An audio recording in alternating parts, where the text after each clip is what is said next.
Assalamualaikum warahmatullahi wabarakatuh.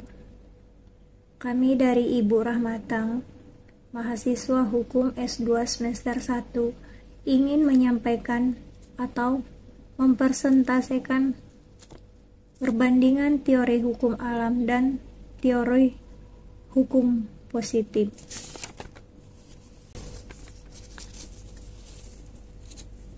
Perbandingan teori hukum alam dan teori hukum positif.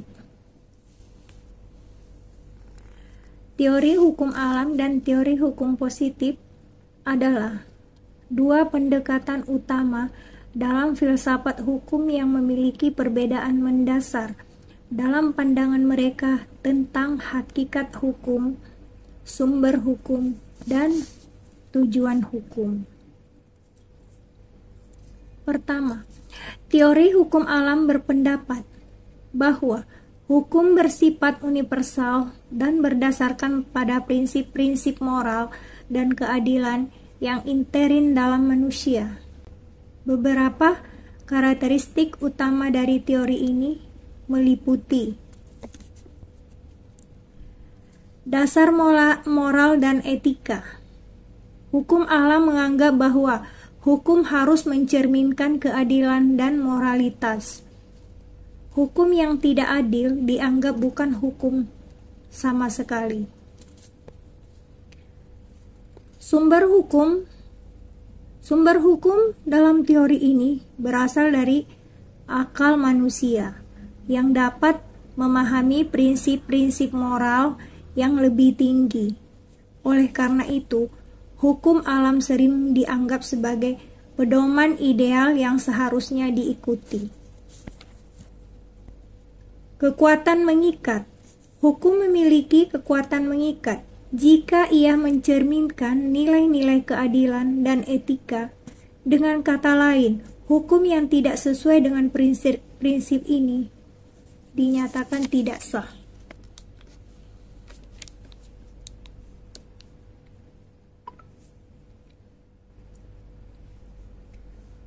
Universalitas. Prinsip-prinsip hukum alam bersifat universal dan berlaku untuk semua orang, terlepas dari konteks sosial atau budaya. Kelebihan dari hukum alam dibandingkan hukum positif adalah hukum alam menekankan keadilan dan moralitas, memberikan ideal. Kekurangan teori hukum alam adalah sulit diterapkan secara praktis, subjektif dalam interpretasi moral.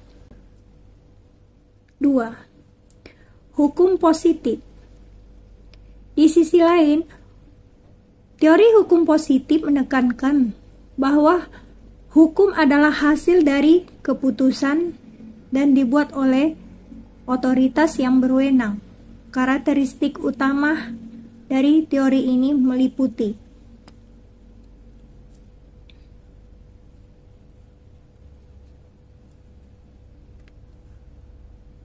A. Hukum sebagai perintah. Hukum positif dipandang sebagai perintah dari pengurus atau lembaga yang berwenang. Kekuatan mengikatnya berasal dari adanya sanksi atau konsekuensi bagi pelanggar. B. Pemisahan dari moralitas. Teori ini memisahkan antara hukum dan moralitas. Hukum positif tidak harus mencerminkan keadilan atau etika. Ia hanya perlu ditegakkan sesuai dengan prosedur yang telah ditetapkan. C. Sumber hukum. Sumber utama dari hukum positif adalah undang-undang dan peraturan yang dibuat oleh lembaga legislatif. Dalam pandangan ini, tidak ada hukum di luar undang-undang yang berlaku. D. Fokus pada kepastian hukum. Teori ini telah menekankan kepastian dan stabilitas hukum dibandingkan dengan keadilan. Ini berarti bahwa meskipun suatu undang-undang mungkin dianggap tidak adil, selama ia dihasilkan melalui proses yang sah, ia tetap dianggap sebagai hukum yang berlaku. Kelebihan teori hukum positif adalah menyediakan kepastian hukum, mudah diterapkan dalam praktek. Kekurangan adalah dapat menghasilkan hukum yang tidak adil, mengabaikan nilai-nilai moral.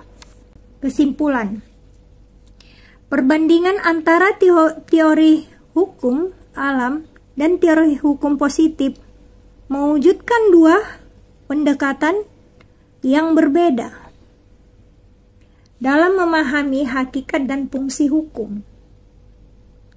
Teori hukum alam berfokus pada keadilan dan moralitas sebagai dasar legitimasi hukum, sementara teori hukum positif menekankan pentingnya prosedur dan otoritas dalam pembentukan hukum.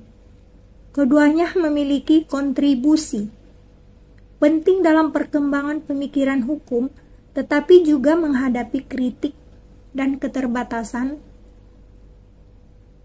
masing-masing dalam menjawab tantangan sosial etika di masyarakat modern. Assalamualaikum warahmatullahi wabarakatuh.